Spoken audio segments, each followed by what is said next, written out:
నిర్గమకాండం 3:15. మరియు దేవుడు మోషేతో ఇట్లనెను, మీ పితరుల దేవుడైన యెహోవా అనగా అబ్రహాము దేవుడు, ఇస్సాకు దేవుడు, యాకోబు దేవుడునైన యెహోవా మీ యొద్దకు నన్ను పంపెనని నీవు ఇశ్రాయేలీయులతో చెప్పవలెను. నిరంతరము నా నామము ఇదే, తరతరములకు ఇది నా జ్ఞాపకార్థక నామము. నీవు వెళ్ళి ఇశ్రాయేలీయుల పెద్దలను పోగు చేసి, మీ పితరుల దేవుడైన యెహోవా అనగా అబ్రహాము, ఇస్సాకు, యాకోబుల దేవుడు నాకు ప్రత్యక్షమై ఇట్లనెను, నేను మిమ్మును ఐగుప్తులో మీకు సంభవించిన దానిని నిశ్చయముగా చూచితిని. ఐగుప్తు బాధల నుండి పాలు తేనెలు ప్రవహించు దేశమునకు అనగా కనానీయులు, హిత్తీయులు, అమోరీయులు, పెరిజీయులు, హివీయులు, యెబూసీయులు ఉన్న దేశమునకు మిమ్మును రప్పించేదనని సెలవిచ్చితినని వారితో చెప్పుము. వారు నీ మాట విందురు గనుక నీవును ఇశ్రాయేలీయుల పెద్దలును ఐగుప్తు రాజున వద్దకు వెళ్ళి అతని చూచి, హెబ్రీయుల దేవుడైన యెహోవా మాకు ప్రత్యక్షమాయను కనుక మేము అరణ్యమునకు 3 దినముల ప్రయాణమంత దూరము పోయి మా దేవుడైన యెహోవాకు బలి సమర్పించుదుము, సెలవిమ్మని అతనితో చెప్పవలెను. ఇక్కడ చూస్తే హెబ్రీయుల దేవుడు అని ఒక చోట చెప్తున్నాడు చూసారా. ఒక చోటేమో నేను అబ్రహామునకు, ఇస్సాకుకు, యాకోబు దేవుడను, తరతరములకు ఈ పేరు నాదే అని చెప్తున్నాడు. Name why. ఒకసారి 13 కూడా. మోషే చిత్తగించుము, నేను ఇశ్రాయేలీయుల యొద్దకు వెళ్ళి వారిని చూచి, మీ పితరుల దేవుడు మీ యొద్దకు నన్ను పంపెనని వారితో చెప్పగా వారు ఆయన పేరేమి అని అడిగినడలా వారితో నేనేమి చెప్పవలనని దేవుని అడిగాను. అందుకు దేవుడు, నేను ఉన్నవాడను అనువాడనై ఉన్నానని మోషేతో చెప్పాను. నేను ఉన్నవాడను అనువాడను, I am that I yam.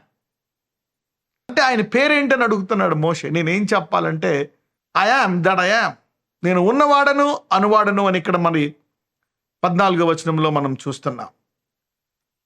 అసలు ఈ ఐ యామ్ అనేటువంటిది మోషేకి చెప్పే ముందు దేవుడు అబ్రహాముకి అనేక సార్లు పరిచయం చేసుకుంటాడు.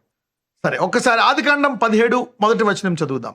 అబ్రాము 99 ఏండ్లవాడైనప్పుడు యెహోవా అతనికి ప్రత్యక్షమై, నేను సర్వశక్తి గల దేవుడను, నా సన్నిధిలో నడుచుచు నిందారహితుడివై ఉండుము. అందరికీ దేవుడని తెలుసు. అయితే ఇక్కడ దేవుడు తనంతట తాను చెప్పుకుంటున్నాడు. ఇక్కడ I am the all mighty God. ఎలాగైతే మరి ఈ సర్వశక్తి గల దేవుడు అబ్రహాంకి పరిచయం చేసుకున్నాడు అంటే ఏంటి? అబ్రహామా, అది నాకు పరిమితి కాదు, ఎందుకంటే సర్వశక్తి గల దేవుడవు అని నేను ప్రత్యక్షమైపోతున్నాను, నువ్వు తెలుసుకుంటావు. ఇంకొక చోట చూద్దాం, ఆదికాండం జెనసిస్ 14:23. ఆకాశమునకు భూమికిని సృష్టికర్తయును సర్వోన్నతుడును దేవుడునైన యెహోవా ఎదుట నా చెయ్యి ఎత్తి ప్రమాణం చేసి ఉన్నాను. ఇక్కడ అబ్రహామే సర్వోన్నతుడు అనే పదాన్ని ఇంట్రడ్యూస్ చేస్తున్నాడు ఇక్కడ రాజుకి. మొదటగా ఏం చూసాము? సర్వశక్తిమంతుడు, సర్వోన్నతుడు, ద మోస్ట్ హై. ఆదికాండం 14:18 రోజు Melchizedek king of Salem brought forth bread and wine and he was the priest of the most high God. ఇక్కడ మోస్ట్ హై అనే పదం ఇంట్రడ్యూస్ అవుతుంది.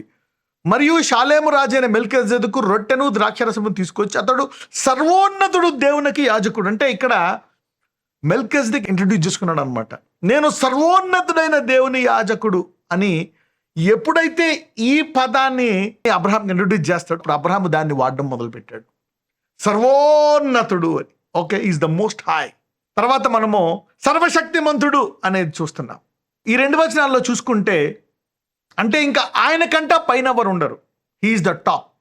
అయితే అనేకమైన విషయాలు మరి దేవుడు మనకిచ్చాడు.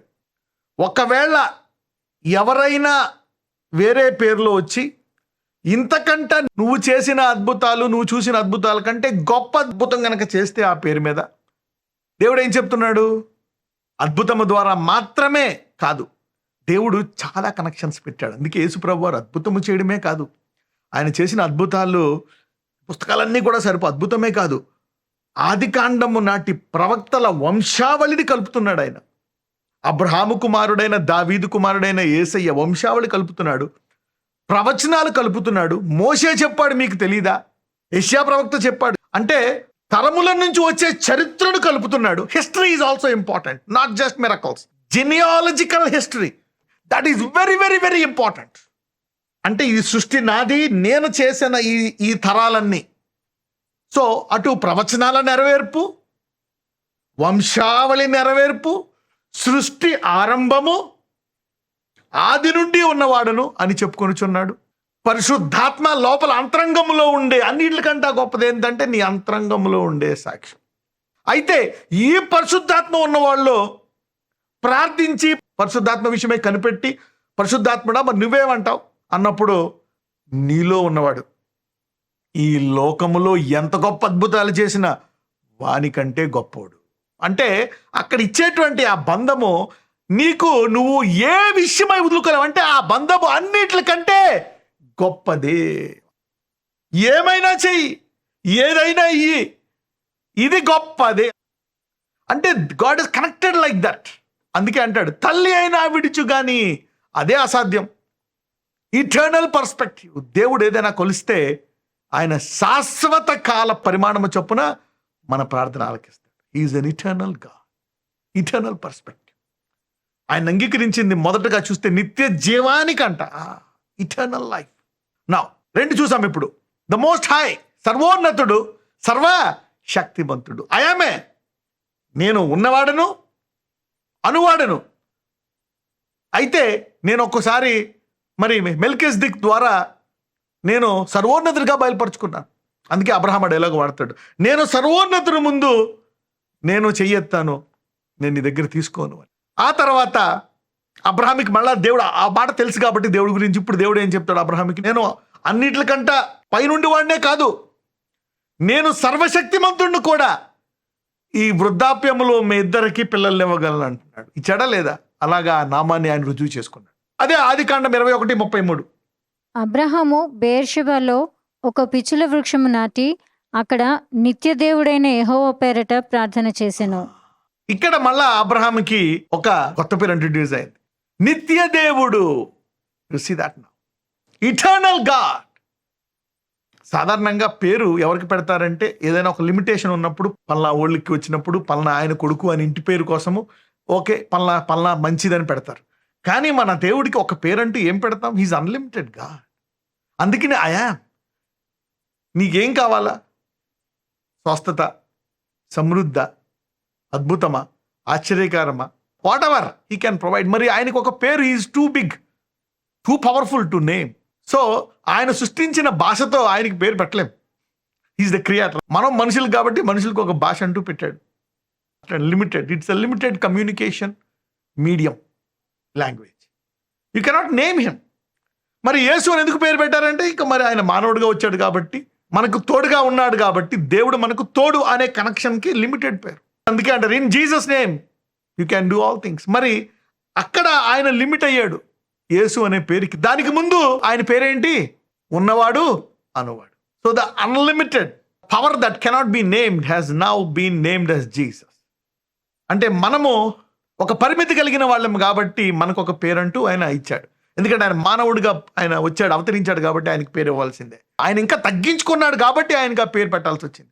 ఇక్కడ చూస్తే నిత్య దేవుడు, ever lasting God. So I am is ever lasting God, I am is the most high, I am is the almighty God. Now అదే 22:14 చూద్దాం. అబ్రహాము ఆ చోటికి యెహోవా ఈరే అను పేరు పెట్టెను. అందుచేత యెహోవా పర్వతము మీద చూచుకొనును అని నేటి వరకు చెప్పబడును. ఇక్కడ అబ్రహాము కొండ మీద లాగిస్తాడు, కొండ మీద అక్కడ పొట్టేలు కనపడ్డది. సో యెహోవా ఈరే అని పేరు పెట్టాడు అనమాట. ఈరోజు ఎవరెవరికి ఏ ఏ కోణంలో ఏ అవసరం ఉందో అయాం అనే దేవుడు, ఉన్నవాడు అనే దేవుడు నీకు ఆ నామములో పరిచయం అవ్వబోతుంది. స్వస్థత అవ్వచ్చు, సొంత ఇల్లు అవ్వచ్చు, వివాహం అవ్వచ్చు, పిల్లలు అవ్వచ్చు, ఉద్యోగం అవ్వచ్చు, వాట్ ఎవర్. సర్వమును, ఆకాశమును భూమిని సృష్టించాడు. ఈ పేర్లే కాదు, ఒకవేళ నాది కొత్త సమస్య అండి అంటావా, ఓకే, దేవుడు నీకు దాన్ని జయింపచేసి ఒక కొత్త రీతిగా నీకు ప్రత్యక్షమైపోతున్నాడు. యెహోవా జైరే, యెహోవా ఈరే.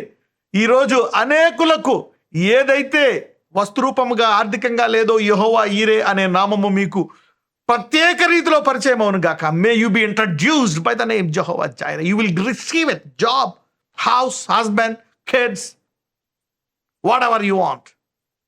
ఆదికాండం 16:13. అది చూచుచున్న దేవుడవు నీవే అను పేరు తనతో మాట్లాడిన యెహోవాకు పెట్టెను. ఏలయనగా నన్ను చూచిన వాణ్ణి నేను ఇక్కడ చూచి తిని కదా అని అనుకున్నాను. ఇది ఎవరు పెట్టారు? ఇది ఇష్మాయేల్ తల్లి హగర్. ఓకే, నన్ను చూస్తున్నావా? అప్పుడప్పుడు మనం భయపడతాం, అయ్యో దేవుడు ఉన్నాడా, ఇది ఇంకా పెరిగిపోతుంది, బాధ అప్పులు పెరిగిపోతున్నాయి, ఈ కష్టాలు పెరిగిపోతున్నాయి, నా పెళ్లికి ఆలస్యం అయిపోతుంది, ఇంకా పిల్లలు పుట్టట్లేదు, డబ్బులు రావట్లేదు, ఇలాగ ఇరుక్కుపోయాను, దేవుడు ఉన్నాడా, చూస్తున్నాడా? అబ్రహాంకి అదే ప్రాబ్లం. పిల్లల్ని ఇస్తానన్నాడు, 25 ఏళ్ళు, చూస్తున్నాడా లేదా? Is he watching me or not? God, time's going away, are you there? First of all నువ్వు చూస్తున్నావా లేదా అనే స్టేజ్లో బాగా ఆలస్యం అయిపోయింది అనుకోండి, నీ ఉన్నావా అనే స్టేజ్కి వెళ్ళిపోతారు చాలా. అందుకనే ఆ స్టేజ్కి వెళ్ళకుండానే దేవుడు సహవాసం ఇస్తున్నాడు, వాక్యం ఇస్తున్నాడు, ప్రార్థన ఇస్తున్నాడు, అద్భుతాలు ఇస్తున్నాడు. అందుకే ఎన్ని ఉండాలి, అగైన్ జినియాలజీ, పితరుల సాక్ష్యం. అప్పుడు నీ గతంలో చేసే ఆశీర్వాదాలను జ్ఞాపకం చేసుకోవాలి. Count your blessings, name them one by one, and now you will have more than enough faith to receive for what you need. పాతవన్నీ నువ్వు లెక్క పెట్టుకుంటే ఇప్పుడు నీకు కావాల్సిన దానికి దేవుడు ఈజీగా ఇచ్చేస్తాడనే విశ్వాసం వస్తుంది. నీవు చూచివాడు, ఈరోజు మీ సమస్యలన్నీ చూస్తున్నాడు. నో డిలే, ఇది లేదు, నేను ఇలా అయిపోతుంది నా పరిస్థితి, నా ఆరోగ్యం దిగజారిపోతుంది, నా కొడుకులు అయిపోతున్నాడు, నా కూతురు అయిపోతుంది, దేవా చూస్తున్నావా, నా కొడుకుకి నీళ్ళు లేవు, చనిపోతున్నాడు. God saw that. Okay, these are all Genesis, Abraham పరిచయం చేసుకున్న పేర్లు ఇవి. అయితే ఈ వాక్యం చెప్పుచుండగా ఆ నామములో ఒక నామము నిన్ను అధిగమిస్తుంది. May that name take you over today.